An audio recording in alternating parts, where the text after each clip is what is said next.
This conference will now be recorded. Sati, first of all, thank you so much for jumping on the podcast. I mean, you and I have known each other for a couple of years now, but really exciting to get you on board here. Hey, I'm so happy to be here, Brett. Thank you so much for your time, and I'm really excited to have an audience with your listeners. Perfect. And so for those of us in the sports industry who don't know you, and I'm thinking mostly about the individual sales reps who listen to this, tell them a little bit about your background and your journey to currently running OneMob. Yeah, absolutely. So again, my name is Sati Hilyer, and I've been working on OneMob for now over 4 years. It's been a fantastic ride. So before starting OneMob, spent 8 years at Salesforce.com, really understanding kind of what the salesperson goes through. That platform is really about helping you manage your sales data, but I also realized that there's a huge opportunity to help sellers be more effective. And so I spent a lot of time with small companies, large companies, helping them to not just build a sales team, but to enable them to be more effective. And through that exercise, that's when I started realizing I think there's still some gaps. I think there's still some things that we see happening in the consumer world. And I think those consumer trends can truly benefit enterprises. We just need to figure out how to make it simpler. And that's really where OneMob was founded, was how do we take some of these consumer trends, things that you're already doing with your family and your friends, using video, things like Snapchat, Instagram, Facebook, etc., and how do we take those lessons, those examples, and bring them into a more business-like setting and ultimately help you create a more personal, a more engaging, and ultimately just a better experience for your customers. Sure. And you and I are going to talk quite a bit about video because you and I both are huge believers in that as we continue to push forward in the sports business. But you said something that I think is really important is taking a look at sales from the consumer point of view, which I don't think professional sports teams or organizations do enough, period. So if you can talk a little bit about what are some of the other things outside of video that while you were doing that, you saw from a consumer point of view that what consumers were doing that we weren't necessarily mirroring in the sales space. Yeah, absolutely. I think there was a lot of different trends that I was seeing. Probably the most notable one, which also helped kind of fuel my revision, was we had this mantra back at Salesforce, which was, why can't enterprise software be as simple and easy as buying a book on Amazon? And now you think about a company like Amazon, and it's truly changed so many facets of our life. But when you started thinking about this, all of a sudden, I, as a individual, I started thinking about, well, how am I selling? What am I doing? And what can I be doing smarter? And now fast forward to today, that trend is only becoming more and more. I mean, in fact, there's a ton of stats. I mean, probably the stat that's most interesting to us lately is where they're saying now the average buyer will spend about 85% of the entire buyer journey on their own. They don't even interact with the salesperson. And so I think the whole idea that, if I'm a seller and I'm the person that's going to educate my buyer, I'm the one that knows all, and so I'm going to get them to the goal. I just don't think that's a reality anymore. I think we need to think about that. There is just so much information out there, and with these smartphones in our pocket, we have so much access to this information that I actually don't need to necessarily rely on my salesperson. What I do need to do is make sure I can get the right type of data, the right type of content, and that when I am ready to make a purchase, I have an informative, an engaging, and really a proactive salesperson that can finish me, through that journey and get me to that path to purchase. And so I think it's really important that salespeople understand that selling, for the most part, hasn't truly changed too much. I mean, I think there's still a lot of fundamentals that are there, but I think the approach and the process that has evolved quite a bit because of consumer technology. And what's interesting about that is at the same time, Courtney Blake was on the podcast just a couple of weeks ago, and she mentioned you guys a few times. You also have to be customized and personalized to that person too. So even though you're catching them so far into their own process, you've got to make sure that what you're delivering them is not only a strong message, but it feels like it's hitting that right person at that right moment, right? Absolutely. The data has just become king. And, there's this crazy stat I heard where they said in the last 2 years, there's been more data produced and captured than the last 100 years. So when you think about that, there's just so much information out there. And as a buyer, you have this kind of expectation now where I expect the vendors, the people that I'm working with, and really all industries, they should know who I am and what I'm looking for, and they should be able to answer questions, that I haven't even asked because of all that data. And so I think it's really important when you think about, well, what do you want to do with that data? And I think if you can't turn it into a more personal experience, it was a wasted, opportunity. And so, yeah, with Courtney and the Kings, that's one thing that I think we've been really bullish on is, look, when you are thinking about especially sports selling, you're not selling a ticket anymore. You're selling an experience. You're selling a memory. And if you want to really help that person feel that experience and that memory, you have to know them. You have to know where they came from, what they're looking to do, what their outcome is. And the only way you can do that is by getting that data and then allowing your reps to give a more personal experience to say, yeah, Brett, welcome back. It's great to know that you've been doing A, B, C, and D. And as a result, we think this is the perfect thing for you. And so I think that's a good segue. So I think there's a really important question. So I'll throw you for a little bit of a curveball here. I know in some of the questions that we had talked about beforehand, we wanted to talk about, what are some of the characteristics that are the same when it comes to sales across whatever avenue you're in. But, now that you've been in and around sports and worked with quite a few teams, what are some of the things that you think are unique to the sports industry that need to be either enhanced or reinforced a little bit more in the sales process? Yeah, well, I think what's really interesting about the sports industry is you guys have some of the best services and products that people want, right? I mean, going to sports games, I mean, that's something that kids dream about, as soon as they start to like really get involved in this game. So for me, I feel like what's interesting is you guys have such a compelling product, if you will, that the best way to really show that product is through things like video. And if you think about it, most people watch sports on TV, on their mobile device. Yeah, if they have the opportunity to be, at the game, that's even great. But I mean, how much time is spent on TV and all these different mediums watching sports? And it's fun to think this whole industry that's really driven and moved around video is then being sold in like these old school approaches. And so for me, it was about like bringing this kind of this approach and bringing some synergy here and saying like, look, most of your audience are already watching sports on TV. They're experiencing a video they're having a video moment constantly. But then when it comes to them, being sold, they're being kind of downgraded back to like cold calls and text-based emails. And it just felt like there was this huge gap that, from us, we felt like there was just this real natural affinity toward working with your industry because that's what people do. They watch sports, they enjoy it on TV, they come home and they relax. And so then for you to have that same experience in the buying journey, it just felt like natural. It felt very natural and very effective. So this is going to sound really odd, but in a lot of ways, so I couldn't agree with you more about that. I think a lot of times we take ourselves too seriously as salespeople, right? Versus some of the other stuff that industries are selling that are really serious things that have lots of data and information that need to be passed along. In a lot of ways, we're the opposite, right? Like you say we've got a compelling product, and a lot of times we tend to take that here's all the information, and this is the way you need to do it, when we actually kind of need to flip what is a normal sales process on its head and cater to the points of before, like thinking about how they consume their product and what their mind frame is when they consume that product, and switching our sales style up to make it match just how compelling our product is. And a lot of times, sports teams fall short in that. Would you agree or disagree with that? Absolutely. And I think it's just because we are somewhat victims of just habit, right? We're kind of told to do one thing. We're kind of trained that this is how it works. And as a result, just keep doing the same old, same old. And, what's the definition of insanity, right? Doing the same thing over and over again and expecting different results. I think people need to be mindful of the fact that the world is changing, buyers are changing, and you're in an industry that, yeah, you're selling something fun. You're selling something that elicits like a real emotional, a real exciting experience that, yeah, you might not get if you're selling, routers. So I think as a salesperson, it's really important to embrace that.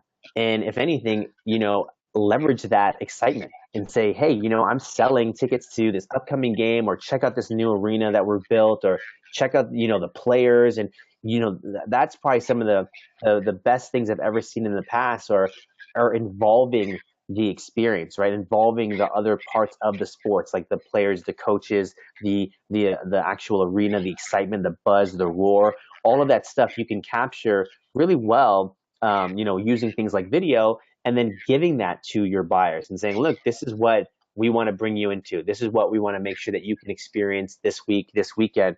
And I feel like that's something that you can't get with a lot of industries. And so sports to me is something where it's just a no-brainer. I feel like leveraging that type of selling tactic is going to be way more effective than just doing the same old, because you have something so much more compelling to sell.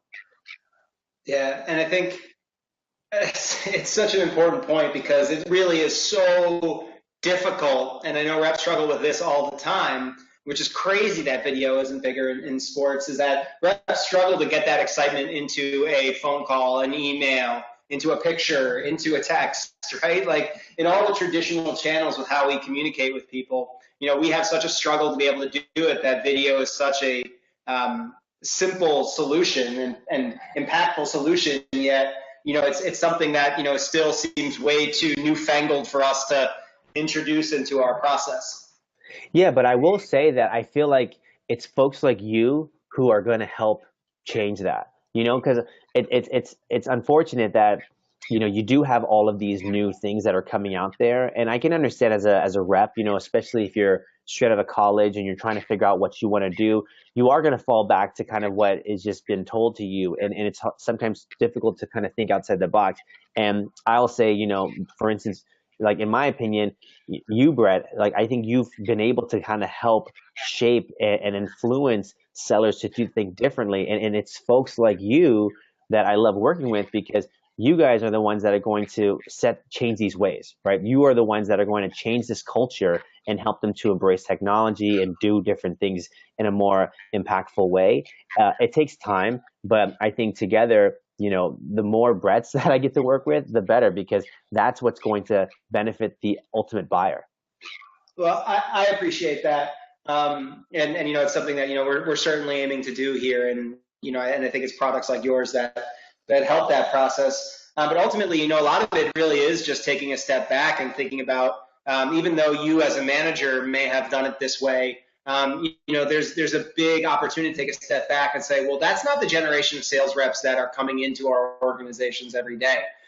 These salespeople that are coming into our organizations are used to chatting back and forth between video, documenting things and displaying it to their peers and displaying it to other people. So can you talk to a manager or director that did not grow up selling with video, who has reservations about allowing reps to represent their brand through video and not necessarily having control of it, why it is important to harness that from a sales rep and the upside of harnessing that with a sales rep? Yeah, I think it's a great question. And I think there's a lot of, things that I think about when I hear a question like that. I mean, one is, I think people need to understand that, the future workforce, it is different. I think there's a lot of similarities to the past, but I think they also have a lot of differences. I mean, PwC says by 2020, 50% of the workforce is going to be millennials. And I think it's really important for managers, directors listening to this to just understand, like, this is a change that's happening and it's coming.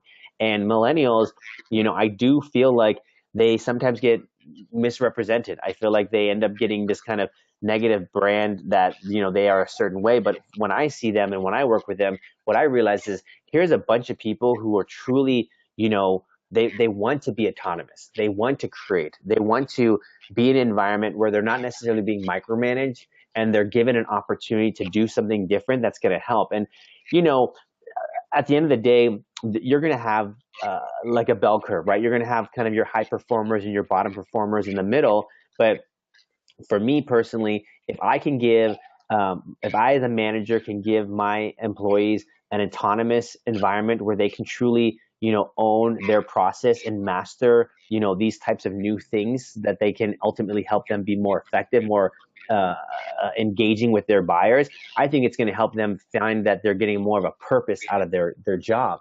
So for me, as a manager, I would recommend that, look, you need to embrace this change, right? I think a lot of times people think, well, new technology, I don't know what they're going to do. Are they going to end up, hurting our brand? It does definitely requires trust, but I also think it just requires a level of practice and methodology, right? If you're going to give anyone something new, you're not just going to say, here it is, good luck. You're going to train them, right? You're going to help them understand how to use it, when to use it, use cases. And that's something that is really important to us. Whenever we roll out our technology, we don't just roll it out. We help them, we understand their business. And then from there, we work together to put together the right plan, the right prescription to really deploy it. And so I think if a manager can open their mind and say, all right, I want to give my reps the ability to be more autonomous. I want them to know that we trust them to be engaging with the buyer, and I'm going to equip them with the right tools and the right training to get there. Then all of a sudden, it's just like this perfect, trifecta, if you will, of just allowing them to give you ultimately not just a successful outcome for themselves, but for your business. And so 3 things I picked up off that, because that was awesome. Just clip that and use that for the whole thing. That's so good.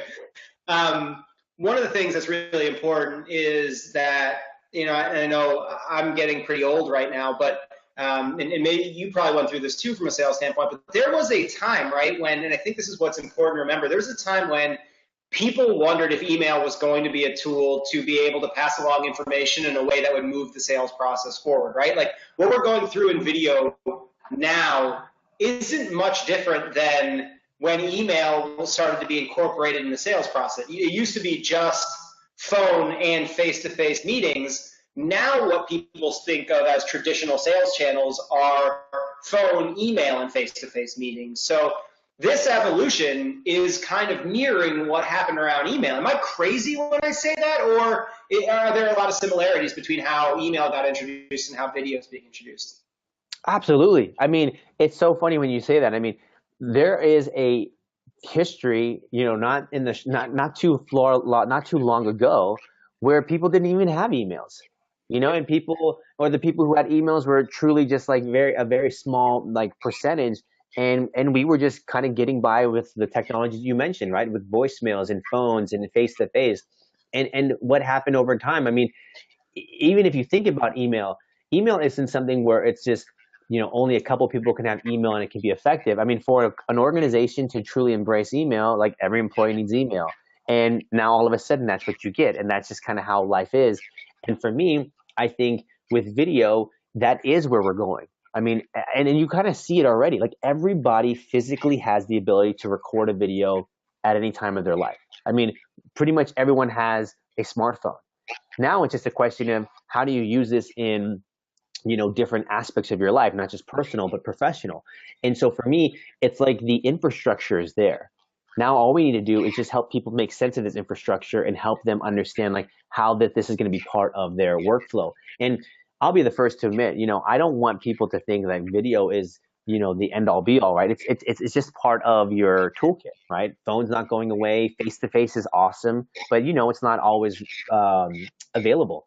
And video is just going to help you be there without being there. And you take something like email, which is definitely not going away, but it's just becoming noisy. It's becoming less effective. They say that the average person now gets 120 to 130 emails a day. I mean, gosh, that's a lot to take in.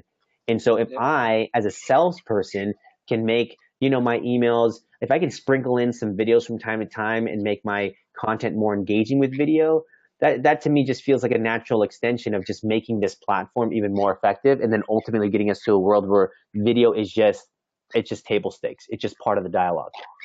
Yeah, absolutely. And I think that's important. And I also want to make sure that when we talk to managers and sales reps, that we make sure they understand that you've got to be trained and have a sales process within the video techniques, right? Like this isn't just shooting video for video's sake, right? There has to be sales principles and sales tenets within what you're doing on a video and a point you're trying to make in a way that you're trying to move the process forward through video, right? Like when we talk about video, it's not just like Snapchatting seats or Snapchatting dialogue between a buyer and a seller, right? There has to be a context to the sales process that does remain the same regardless if you're on phone, email, video, social, or any of those, right? Absolutely. Yeah. I mean, it truly ends up being 20% technology and 80%, training and helping the company understand like the change management aspects of it. And you're spot on. I mean, yeah, anyone can record a video, but just because you can record a video doesn't mean that that's the right video. So for us, we really want to, again, take a little bit more time, help them understand, well, what are their goals? Is it more about just helping to drive awareness? Is it about helping to help move a deal forward? Then based on that, figuring out the right video use case. And it's about finding a balance because, you know, people like to do things that are easy, but I'm a huge fan of the whole saying, like the easy way is the hard way and the hard way is the easy way. Meaning if you put a little bit more effort up front, you're going to ultimately get a better return, more, juice out of that squeeze. And so for me, what I try to tell, managers is like, look, recording a video versus just sending some templated email, yeah, it's going to take a little bit more time, but you got to think about what's your goal, what's your outcome you're looking for. And if you're trying to create differentiation, if you're trying to create a more innovative outreach with your clients, that's where video is going to shine. And when you start to sprinkle that into the workflow, maybe you have 10 touches, and as part of your 10 touches, you don't just have the phone and the email and the LinkedIn social requests, but you also have a video. Now all of a sudden your reps have a better understanding of how to use a tool, when to use a tool, what to say when they use a tool, and all of that becomes a lot more natural. But you got to put that training, you got to work with folks like you who understand it, who get it, and who understand not just the sports seller's mentality, but also understand the manager's mentality and how to understand which tools are going to help bring alignment. Yeah, and even for those teams that are the most, and I think this is a good time to kind of turn into video fully here. Even when you talk to the people that have innovated the most on it, you talk to like the Sacramento Kings, who always get used in the space. I'm sure a lot of people in the sports industry are tired. They're just really good at it. So we're going to keep going there. But even if you talk to Phil Horn or Courtney Blake, they'll always tell you the next great idea hasn't been done yet, right? Like we're still turning into the space. So as we continue to turn into video, what are some of the best practices that you're seeing from teams, from structured team messages all the way down to individual rep messages? Yeah. So I think there's a couple of ways that I would approach this. One is you want to make sure that this is something that is going to be embraced by the company, because I've seen examples where there's some really eager reps who might want to use video, but then they kind of feel like they're on their own. And as a result, it ends up not really being as effective as they'd like, because, whenever you're implementing new technology, and we get this, like you want to make sure that that technology ultimately can provide data and insight back to management and the powers that be. And for us, for instance, like it's very important for us that our platform is not just utilized, but it can also provide insight back to other core systems. And most big enterprises, especially sports, they have, like that CRM, maybe it's Salesforce, maybe it's Dynamics, and that's where they keep their contacts. And for us, I would love, our tool is cool and it has a lot of power, but if we're just some siloed tool that's kind of sitting on its own and it's not even going back to the core business systems, I feel like it's a huge miss. And so that's one thing. I want to make sure that whenever you're rolling out any technology, video or not, I think it's important to make sure that that technology is going to fit in the current landscape. Otherwise, it's going to just be underutilized. So that's one. Yeah. And then the second thing is as you start to think about, well, here is your landscape. You got your dynamics, you got your email, you got your social selling tools, you got this and that. All right, now I can see where video is going to fit in. It's making sure that not just the management team is bought in, for sure, the executives, the management, but also making sure that across the organization, there are a few groups that you can start at. And I think what's really important is you at that point, you can start small, right? You don't need to go crazy and try to roll it out to everybody, but I think you can find, maybe 5, 10, 20 employees who are, again, maybe your innovators, who are your kind of leaders who like to try the latest and greatest. And you sit with them and say, okay, we have a platform and this is how it works in the workflow. And we got, a few use cases or some compelling events that are coming up. And this is how we're thinking about using it. And then you really do this in parallel with the vendor, with the trainers, to make sure that all of you guys are speaking the same language. And then you use that as an opportunity, 1, 2, maybe 3 weeks, to kind of pull out some of these use cases, have them actually be executed, look at some of the results. Because then when you actually end up going to the larger audience and you're now talking about rolling out to 50, 100 reps or more, reps like to think about, hey, if I do this, what's the outcome? And so if you can go in and say, here's what you're going to be doing, here's the use case, here's the workflow, here's the training. Oh, and by the way, we've already been able to kind of do a couple examples in the past and look at these results. Then it's like you've kind of connected the dots for them. And you've made them see that, look, this effort is going to definitely be worth the reward, because I can already see, what Brett and others are getting out of it. And so that's really important to me, is having to kind of sum up, is having, the system being part of the whole family of tools that they're already using. So it's not a one-off. And then 2, making sure that you have leadership support. 3, making sure you have a team of champions, like maybe some other reps that can just start to use it, because they're also going to be the feet on the street. The vendors, the trainers, we can do our best to make sure that, hey, let's get you up and running. Let's make sure there's a successful launch. But then we're going to be gone, and we want to make sure that there's still people in the organization that can keep moving that process forward. So finding those champions will be really important out of the gate. And then number 4, and the final step, is then using all of that and that storyline to create a more prescriptive onboarding, to say, this is how you're going to use it, this is what you're going to use, and here's the results that you can expect, because we've already been doing it. That's awesome. And I want to make sure we talk about the use cases really quick, because I think that's so important. I think it's a step a lot of people miss, because there's this huge thing. Oh, we get it now. Let's rush to get it out to as many people as we can. And that's just the same mistake, right? As when you just email blast like 500 buyers, right? You're not going to get a big response, because the message within it just can't be personalized or customized within that group, right? The idea is to make sure that when you're sending this video to people, whether it's one person or it's 100 people, that there's a purpose behind this video going to this person at this time. And it's not just another method to just make 100 calls in a day, or just to send an email out to 500 people. Like, just like with sales, the more customized and specific the message to the custom specific group of people, the more likely it is to land. Yeah, absolutely. And you're absolutely right. I mean, the use cases, when we started this business, our initial use case was, I'm a rep, I'm trying to get your attention, so you're not answering my calls, you're not attending my events, so you're not responding to my emails. What am I going to do? And so record a quick video, put a face to a name, build some trust, show you that I'm not a robot, send it to you, and get a response. And that still is very much a very common use case.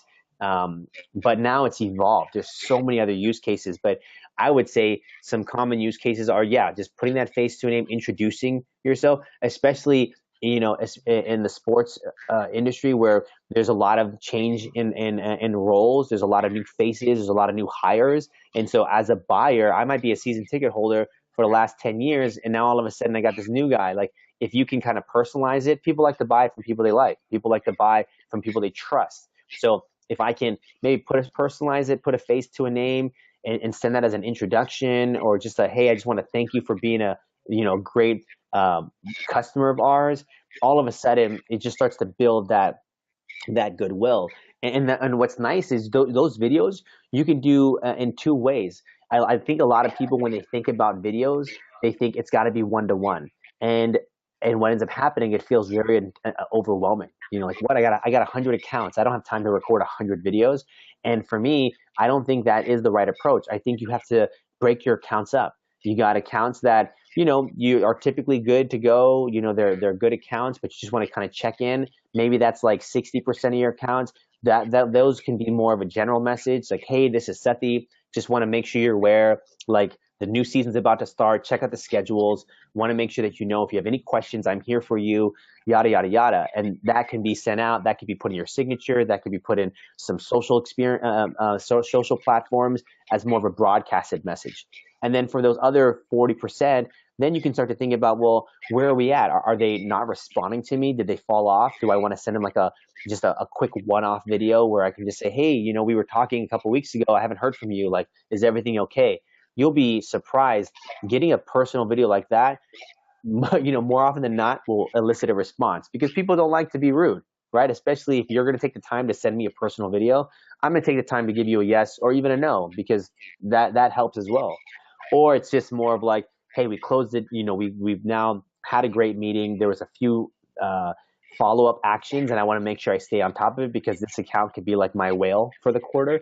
Yeah, I'm going to send them a personal video. I'm going to sum up all the bullets. I'm going to make sure that they know, they have everything that they need from our side.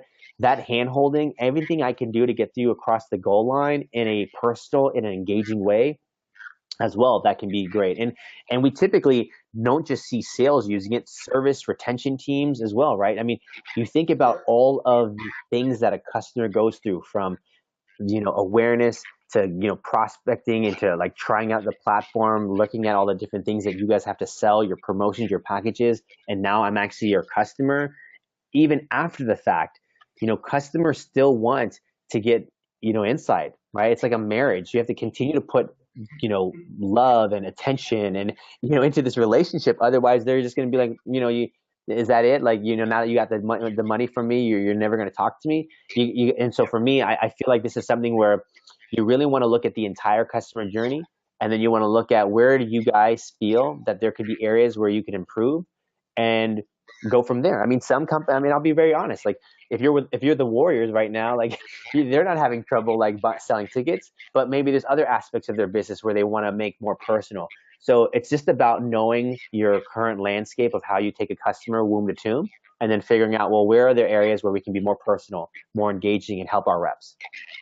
And I think that's the most important thing when you think about video, is whether you're going to hit it to a wide audience or you're going to hit it to a one-to-one audience. It's still got to be a targeted message. And I think, just like anything else, if the message isn't targeted, it's not going to land. But video has this just incredible way of making a targeted message just stand out even more. And so to that point, because that's one of the things that that I love about OneMob, can you talk about how, outside of the video, outside of the message the rep's delivering itself, what are some of the other really cool features about OneMob that can help increase that personalization, customization, and the team touches? Because that's where, to me, because I think the easy thing to say is, right, why not just you do YouTube private, right? Or just you do YouTube. There's so many things that OneMob does that I think really makes the video stand on its own, that I think are really worthwhile conversation for us to have. So what are those things that makes it stand out? Yeah, I'll break it up into three pillars. So first, I think is content. Second, I feel like, is the way we present. And the third is, I feel like, the insights and the analytics. So if I talk about content, I mean, yeah, anyone can record a video. You can pull out your phone right now and record a video. But what I think we do really well is we try to find that nice balance of, consumer friendly, Snapchat, Instagram, but also professional, right? Like, we're not trying to make you look like you have like a big dog tongue come out of your mouth. What we are trying to do is make it so that your videos look professional, that they have like your logo, so that when they see it, it's not just a random person, but they can see, that awesome sports logo that they already know, that just already has like this connection with them. Also, our platform allows you to do green screening. Green screening is amazing. I mean, green screening is basically what drives Hollywood, and we give the reps the ability to like put a green screen behind them and have anything behind them. Have highlights of last night's game. Have the customer's logo, right? Going back to personalization. How cool! People love seeing their name. People love seeing their company. So if all of a sudden I'm seeing not just a video from one of my favorite sports teams, but now I can see my logo in the background, it's just that icing on the cake. So from a content creation, we've spent a lot of time to make it very easy for reps to pull this out of their phone, record content, add a green screen, customize the background, and voila, all of a sudden you've created this little mini movie, if you will, but you don't need to be like a videographer. You don't need to be like an expert in that kind of space. Secondly is, we also know from content, it's not always what you are saying. Sometimes it's what you want to show. We have a lot of examples. I'm seeing great examples where these reps have recorded, how to use the mobile app, like how to use the sports team's mobile app to check schedules, to do things, to to pre-book events.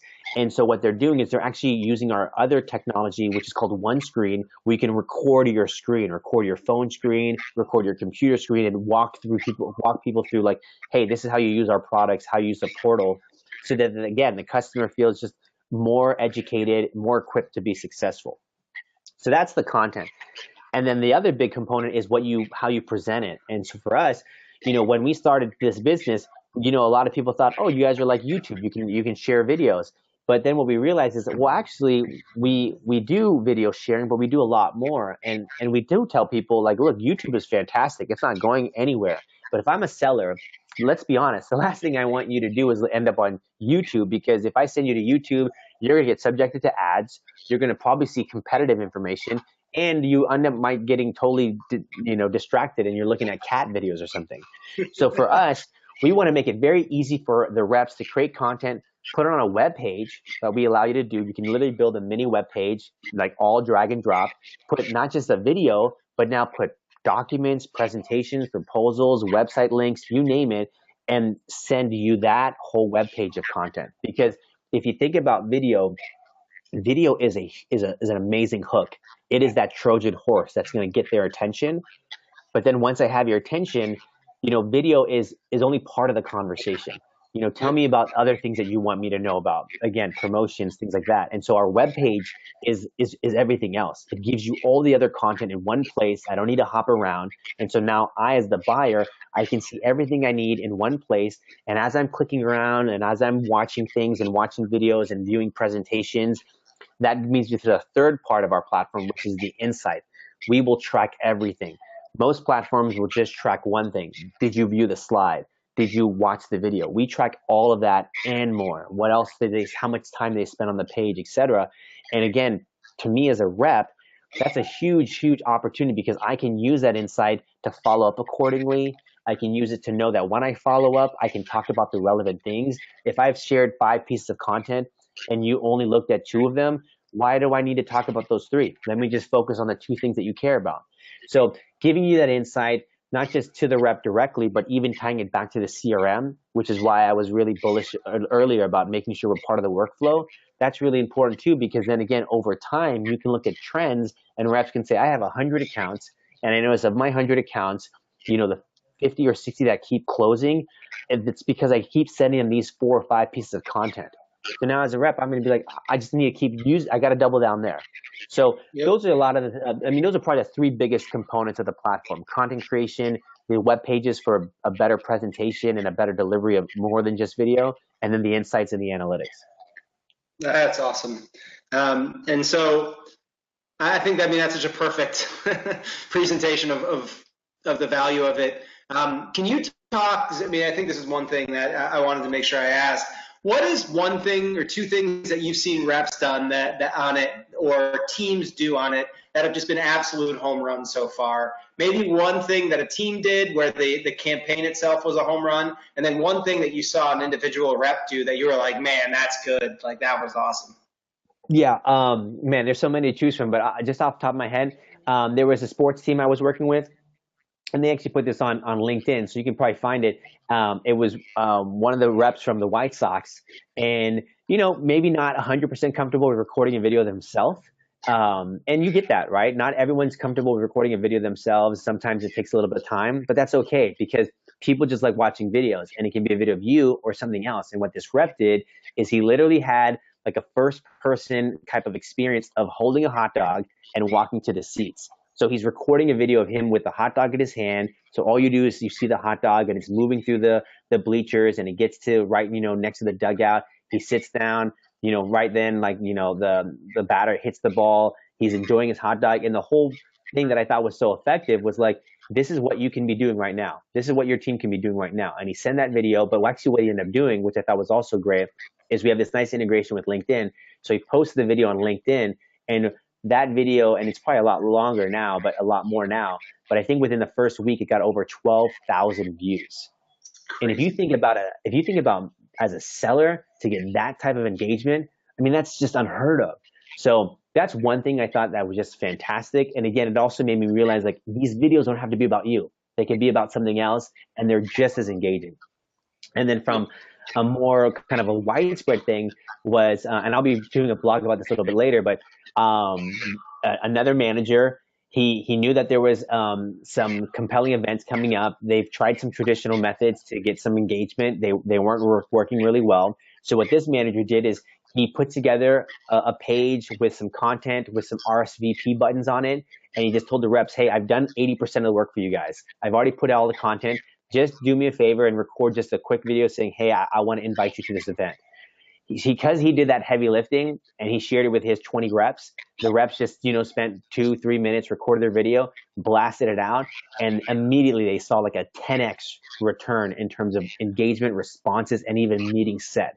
And I like that example because the manager really helped to kind of drive the success. And for the reps, they didn't have to spend a lot of time writing a huge script. All they had to do was just invite their audience, and they just used their invitation email, but instead of writing it out, they just said it, and they got people. I mean, some of the reps were like, literally the moment I sent it, 5 minutes later, someone calls me saying, "Oh my gosh, I got your video. That was awesome. Thanks for the personal invitation." So things like that, I think, have been some good use cases I can think of lately. But there's so many, and I think more come. And I'm excited to see like what comes out of this, because I feel like hopefully the audience who's listening, you guys will come up with some new ideas that we haven't even thought of, and I'd love to see, what you do. Yeah, and I think one thing that's really important, so it's almost like a caveat, right, is listen, even if it doesn't get the results of the 12,000 views in 1 week, or it doesn't get the, like 100% growth when it comes to, the amount of people that are responding to it, I think what's important to reinforce is that, and this is still sales at the end of the day. So any percentage growth that you get by utilizing video is a net positive for you. I think sometimes, right, we say these things and we expect people to all of a sudden do it, and they get disappointed by a 5% more boosted engagement or a 10% boosted engagement.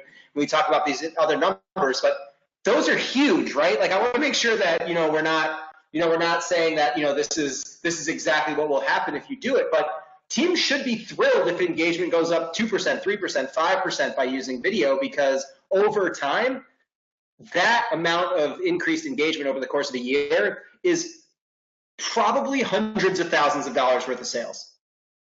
Absolutely. Totally. And I will say this, which is really funny. I mean, if you make a phone call and it goes to voicemail, as a rep, you're not going to stop making calls. You're going to just keep making calls. Or if you send an email and you don't get a response, that doesn't mean you're going to stop using email. It is what it is. And so we do tell people, like, look, you might send a video and you might get no response. It doesn't mean that the video wasn't effective. Maybe the message was wrong. Maybe the approach, maybe the use case was not right. So, or yeah, maybe you get like 2%, but you're like, wow, I thought I was going to get 100% return. I think people just need to realize, like, all these tools have their benefits. They all have their value. And if they don't work, you don't get rid of the tool. You have to just kind of rethink. And again, I think what's really important is you're talking about something that is being adopted by the globe. I mean, video is the most engaging form of content. It is being used by everyone. People are on Netflix, on YouTube, and so to me, it's just one of these things where you're either using video today or you're going to be using it later, because you're going to have to catch up. Yeah, people are communicating in that. I mean, I think that was ultimately how people eventually came around in email, right? Was, listen, I guess 100% of people ultimately came around in email, because at some point, all right, everybody's talking there, so I guess I need to talk there. When this should be the opposite, right? Like, let me be one of those people that's talking there first, and let me develop my space here, because ultimately that's only going to be a benefit for me in the long run. Absolutely. And so, kind of turning this completely on its head, because like I said, I think we've done a good job of, if people aren't sold on video now, then I don't know what to do to help them.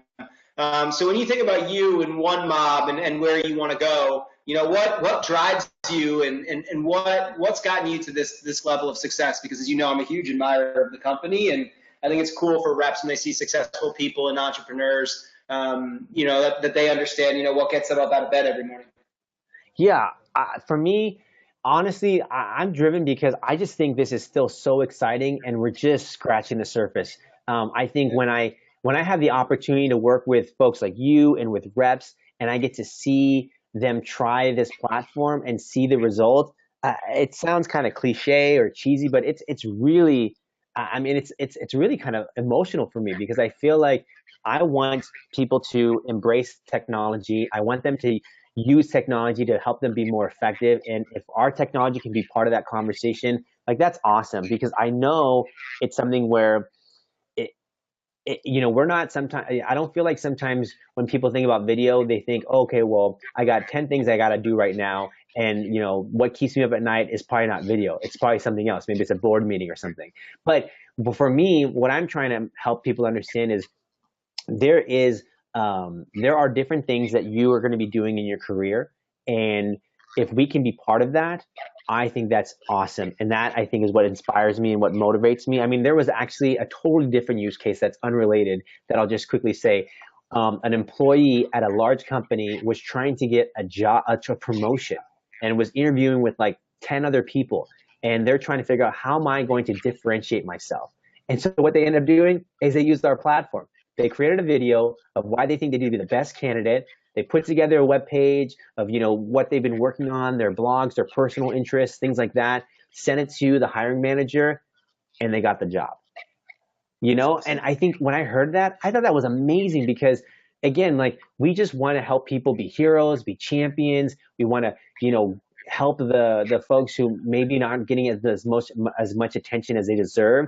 And if our platform can help to provide that avenue, then that keeps me not just motivated, but that makes me want to just continue to do more in this space, and hopefully, see something that that other companies can embrace, right? I think there's more companies that we're seeing lately that are doing video as well, and that's awesome because I think rising tides lifts all ships, and I love working with folks like you because it's with our voice and with our message.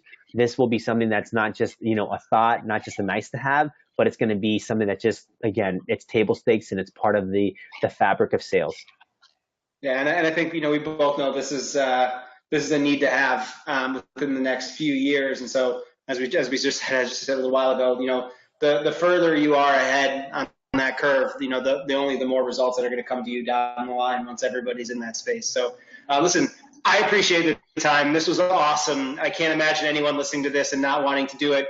So where can they find you? Where can they connect with you? If there's something that they want to get out of this or a conversation they want to further, where can they reach out to you? Absolutely. So definitely feel free to visit the website, www.onemob.com. You can even start a trial. So if you're thinking about it and you want to kick the tires, whether you're a rep or your manager, and you want to just explore the platform, feel free to. You can always reach out to me also through Twitter. So my handle is just @Sati @Sati.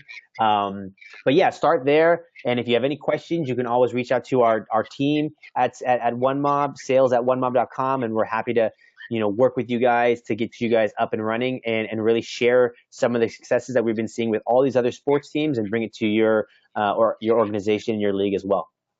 Yeah, and listen, my advice is, as we head out here, is listen, if you're a rep and you're not in a position to be able to ultimately make that decision at the team, go out and create the use case that makes your team, make it impossible for your team not to get OneMob. I think whether that's through a trial with OneMob or whether that's you going out and utilizing video on your own. Obviously get some permission on that one first, but create those use cases, be the one that creates that change within your organization, because otherwise you're just going to fall behind while the other teams and reps really take advantage of it. Awesome, man. Listen, buddy, I appreciate it and look forward to more information coming. Thank you so much again for the time, and thanks for everyone listening.